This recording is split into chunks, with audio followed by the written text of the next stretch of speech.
নজর রাখতে হচ্ছে ঘাটালের দিকে, কারণ ঘাটালে আরো বাড়ছে জল। টানা বৃষ্টি আর টানা বৃষ্টিতে নদীর জলস্তর বেড়ে প্লাবন পরিস্থিতি। জলের তলায় রাস্তাঘাট, চাষের জমি, হাঁটু জল পেরিয়ে যাতায়াতে ভোগান্তি। সুকান্ত রয়েছে আমার সঙ্গে।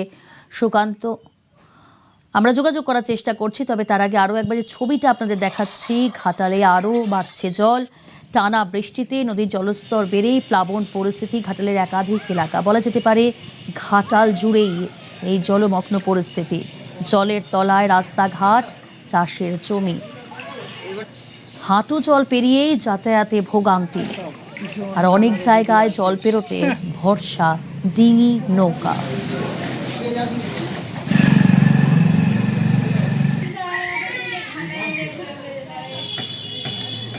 সুকান্ত রয়েছে আমার সঙ্গে। সুকান্ত, প্রশাসনের তরফ থেকে কি ব্যবস্থা নেওয়া হচ্ছে যে পরিস্থিতি?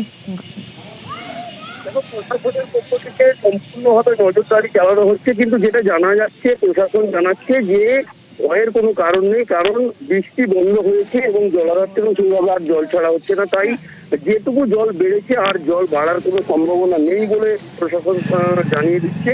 কিন্তু এখনো পর্যন্ত ঘাটাল পৌরসভার প্রায় 10-11টি ওয়ার্ডের নিচু এলাকাগুলিতে প্লাবিত হয়েছে এবং রাস্তা কিন্তু জলে ডুবে রয়েছে, যার ফলে নৌকো ডিঙি চড়ে কিন্তু যাতায়াত করতে হচ্ছে।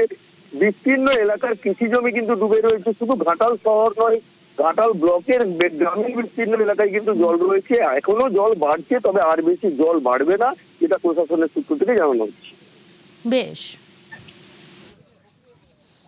সমস্যা এই বৃষ্টি হলেই বন্যা বেড়ে যাচ্ছে, তখন বাচ্চাদের স্কুল যাওয়ার সব দিকেই সমস্যা হচ্ছে। পানীয় জলের সমস্যা, বাচ্চাদের স্কুল ফুল যেতে পারছে না, বন্ধ হয়ে যাচ্ছে, বাচ্চারা টিউশনের সব দিক দিয়েই তো সমস্যা। আমাদের বলছে মাস্টার প্ল্যান হবে, সেটা হয়ে গেলে খুব ভালো হয়।